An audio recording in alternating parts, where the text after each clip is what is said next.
En aquel tiempo se acercó a Jesús la madre de los Zebedeos con sus hijos y se postró para hacerle una petición. Él le preguntó: ¿qué deseas? Ella contestó: ordena que estos dos hijos míos se sienten en tu reino, uno a tu derecha y el otro a tu izquierda. Pero Jesús replicó: ¿no sabéis lo que pedís? ¿Sois capaces de beber el cáliz que yo he de beber? Contestaron: lo somos. Él les dijo: mi cáliz lo beberéis, pero el puesto a mi derecha o a mi izquierda no me toca a mí concederlo. Es para aquellos para quienes lo tiene reservado mi Padre. Los otros 10 que lo habían oído se indignaron contra los dos hermanos, pero Jesús, reuniéndolos, les dijo: sabéis que los jefes de los pueblos los tiranizan y que los grandes los oprimen. No será así entre vosotros. El que quiera ser grande entre vosotros, que sea vuestro servidor. Y el que quiera ser primero entre vosotros, que sea vuestro esclavo. Igual que el Hijo del Hombre no ha venido para que le sirvan, sino para servir y dar su vida en rescate por muchos. Palabra del Señor. Celebramos la solemnidad de Santiago Apóstol, patrono de España, pero también, antes que patrono de España, que es muy importante y siempre es una buena ocasión para meditar sobre nuestra patria, pero antes de eso es un apóstol, un evangelizador. Y creo que en este contexto que estamos viviendo, en medio de esta pandemia, conviene fijarnos en algunas enseñanzas del hecho de que Santiago fue evangelizador para aplicarlas a nuestra situación. El Señor manda a sus apóstoles a evangelizar. Lo manda porque Él sabe y porque ellos que lo escuchan y obedecen saben que evangelizar, llevar Dios, el Dios revelado por Jesucristo a los hombres, es lo mejor para los hombres. ¿Por qué aquella gente tenía urgencia? Santiago Apóstol hasta el Finisterre, hasta las tierras de Galicia, hasta lo que entonces era el final del mundo conocido. ¿Por qué aquella gente tenía urgencia en ir a predicar en nombre de Jesús el mandamiento del amor de Jesús, toda la enseñanza doctrinal y moral de Jesús? ¿Por qué? Aquella gente era creyente. Los apóstoles, judíos, creyentes en el Dios de Israel, que era el Dios verdadero. Una revelación no completa, no conocían, por ejemplo, la Santísima Trinidad, pero era el Dios verdadero. Yahvé es el Dios en el que creyó Jesús, es decir, en tanto que hombre, en el que creyó la Virgen María, en tanto que mujer, hasta que después, con Pentecostés, o quizá en la enseñanza de su hijo, María recibió todo el mensaje completo que el Señor Jesús transmitía. Era el Dios de los judíos. Aquella gente no era atea, pero tampoco eran ateos los romanos, los griegos, o si nos vamos hacia el oriente, los persas, por supuesto hacia el sur, los egipcios. No estaban en un mundo ateo. Aquella gente era creyente. Sin embargo, la diferencia entre el Dios que predicaba Jesús, el mismo Dios verdadero, la diferencia entre ese Dios y las consecuencias morales eran tan grandes que todos, Jesús por supuesto el primero porque para eso vino, pero también los apóstoles, después veremos al gran evangelizador que fue San Pablo, todos eran conscientes de que llevar el mensaje de Jesús era llevar la salvación. Conocer a Jesús era la salvación. Aquí en la tierra y en el más allá. Y por eso la urgencia. Sin duda que desde el principio hicieron obras sociales. En aquella época, por ejemplo, no existían pensiones de ancianidad o de viudedad. Aparece en los Hechos de los Apóstoles que había un gran cuidado, donativos, atenciones a las viudas, porque era la parte más débil en aquel momento en la sociedad. Es decir, siempre hubo una atención social, pero la primera obligación, la primera misión, el primer objetivo fue evangelizar, llevar el nombre de Dios, el mensaje de Jesús, la divinidad de Jesús y toda la ética que se desprendía de las enseñanzas de Jesús. Eso era llevar la salvación. Es como si hubiera una epidemia, ¿verdad? La epidemia del virus que estamos padeciendo, y apareciera la vacuna o la medicina curativa. Tenemos urgencia, que si no se lo llevo, y la tengo, y tengo en abundancia, si no se lo llevo, esa persona, ese niño, ese anciano, ese país, van a morir tengo urgencia por evangelizar, tengo el secreto de la felicidad y de la salvación eterna, y me urge llevarlo. Eso es lo que ellos sintieron. ¿Eso es lo que nosotros sentimos? Cuando uno mira la historia, te das cuenta de que hay un momento en que en Europa, que era el crisol de las ideas, por lo menos del mundo occidental, se produce una ruptura. Hasta un cierto momento, todo el mundo era cristiano, acababa de llegarse a América y estaba empezando la evangelización en aquel continente, pero en Europa todo el mundo era cristiano. Bueno, y por tanto el cristianismo era algo natural. Pero ahí se produce una ruptura terrible con la llegada de la herejía luterana. Con el luteranismo se rompe esa unidad, por lo menos en la Europa occidental. Ya se había roto 5 siglos antes con Oriente, con los ortodoxos, pero en la Europa occidental todo el mundo era cristiano católico. Cuando se produce la ruptura con Lutero, no se produce de una forma amable, racional, dialogada, sino brutal, sangrienta, las guerras de religión. Eso marca un antes y un después en el continente. A partir de ese momento empieza a sembrarse una sospecha alentada, además, promovida.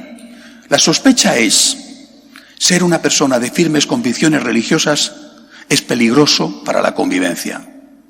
Nos hemos estado matando durante 100 años en el continente por si tú eres luterano, eres calvinista, eres anglicano o eres católico. Lo que tenemos que hacer es dejar la religión al ámbito privado. Tú sé lo que tú quieras, pero no en el ámbito público. Y por lo tanto, ser creyente, no solo ser católico, luterano, sino ser creyente, se convirtió en algo, poco a poco, se fue convirtiendo en algo sospechoso. No era bueno, se pasó a decir, es indiferente. Podemos vivir como si Dios no existiera. Esa es la gran tesis que se difunde sobre todo con la Ilustración.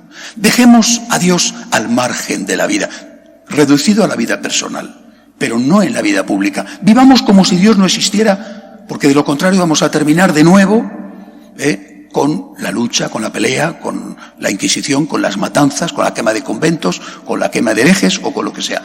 Dejemos a Dios al lado. Vivamos como si Dios no existiera. Después se dio otro paso, sobre todo con el marxismo. Dios es enemigo. No es indiferente. Primero Dios es bueno, luego Dios es indiferente. Tener fe es bueno, tener fe es indiferente, y después tener fe es malo. Tener fe es malo. El creyente es un subnormal, perdonad la expresión que aquí viene bien aplicada, no a una persona concreta, que ahí no estaría bien aplicada. El creyente es alguien que no es normal. El creyente es alguien que no desarrolla toda su potencia intelectual. Freud lo explica muy bien, ¿no? Cuando dice que tenemos unos complejos, por ejemplo, el de Edipo, y que lo subliminamos con la fe en Dios Padre, porque hemos querido matar al Padre. O Nietzsche, que habla del superhombre como aquel que no tiene fe. El superhombre es aquel que ya no tiene ninguna ligación con nadie. Es él mismo. No voy a dar más clases de filosofía del siglo XX. El opio del pueblo. La religión como enemiga. La religión como droga. Tener fe es bueno. Tener fe es indiferente. Tener fe es malo. Llevamos así ya más de 50 años. Imaginaos lo que esto está suponiendo en las generaciones de jóvenes que han perdido la fe, porque te martillean, te bombardean. Eres menos de lo normal. No desarrollas tu potencialidad intelectual. Eres tonto, vamos, ¿no? Tener fe es sinónimo de ser tonto. Bueno, pues hay que hacerse preguntas, y hay que hacérselas ahora. Yo llevo hace mucho tiempo haciéndomelas, pero hay que hacérselas ahora. Porque este mundo no es un mundo de gente de fe, es un mundo de gente atea. Funeral de Estado por las víctimas, ni un signo religioso, ni un signo, ¿no? Todo aséptico, nadie reza, un homenaje que, bueno, pues ahí está. Oiga, ¿por qué no se ha hecho un funeral de Estado en un país de mayoría católica con una Santa Misa. De hecho, se había celebrado una misa que afortunadamente participaron los reyes unos días antes en la Catedral de la Almudena. No, porque este es un país que es arreligioso, es un país laico. Por lo tanto, como aquí hay gente de todo, hay que hacer un homenaje laico. Oiga, este no es un país religioso, ¿de acuerdo? Esta es la realidad, no es un país religioso. Saquemos las consecuencias. Y saquemos las consecuencias en este momento y con esta pandemia terrible. Por ejemplo, ¿por qué están los rebrotes? Hay que preguntárselo. ¿A qué se debe el rebrote? ¿Por qué? Cuando vino la pandemia fue culpa, lo digo claramente, fue culpa de que no supieron prever lo que ya estaba pasando. Los países que tomaron medidas adecuadas y no comprar cosas que luego no valían, esos países han salido mucho mejor de la situación. Pero bueno, ocurrió lo que ocurrió, manifestaciones que no tenían que haber sido permitidas, ocurrió lo que ocurrió, pero ¿por qué los rebrotes? Hay que preguntárselo, ¿a qué se debe? Si ahora ya todo el mundo sabe, ¿no? Todo el mundo sabe, la mascarilla, la distancia, el gel, todo el mundo lo sabe. ¿Y por qué entonces los rebrotes? Habrá casos, no cabe duda, los temporeros o algún caso distinto, pero la inmensa mayoría, lo dicen todos los días los periódicos, la inmensa mayoría se debe a las fiestas nocturnas de los jóvenes. Eso no significa que todos los jóvenes sean unos irresponsables. No es verdad. Hay muchos jóvenes responsables, afortunadamente. Pero la mayor parte de los rebrotes están ligados al ocio nocturno. Aquí en el parque, las juergas de por las noches. Yo recién llegado de Roma, que llegué el martes, nada más llegar. Mientras venía con el coche para la parroquia, un grupo de adolescentes, a plena luz del día, ahí juntos, divirtiéndose. No es que hicieran nada malo, no, yo no vi que hicieran nada malo. No llevaba mascarilla ninguno. Es decir, esta sociedad sin Dios es una sociedad que ha fracasado y que fracasa. Para hacer frente a este reto, que no es el único, el problema económico es espantoso y es otro reto en el que se está fracasando. ¿Por qué? Porque a estos muchachos, a veces con gran sufrimiento de sus padres, que no son culpables, y otros con culpa de sus padres, a estos muchachos, ¿en qué se les ha educado? En lo que educa la sociedad sin Dios. Oye, haz lo que te dé la gana. Haz lo que te pide el cuerpo. Sexo, lo que tú quieras. Trabajo, si no te queda más remedio. Repito, no todos los jóvenes son así. Afortunadamente no. Y no podría decir es un porcentaje u otro. Pero ahí está la realidad. Repito, los rebrotes que en su mayor parte ligados al ocio nocturno. Barcelona acaba de cerrar durante 15 días el ocio nocturno y Madrid se lo está planteando. Es consecuencia de la educación dada por una sociedad sin Dios. Esta sociedad sin Dios que decían que era más democrática, porque si tenías fe no eras demócrata, porque ibas a exigir al otro que tuviera tu fe y lo ibas a exigir con las armas, como en el siglo XV o en el siglo XVI, y por lo tanto la democracia exige agnosticismo. Bueno, pues esta sociedad sin Dios es una sociedad peligrosa. No solamente en el tema del virus. ¿Qué ha pasado con los ancianos? ¿Han muerto? ¿Falta de responsabilidad en las residencias? No lo sé.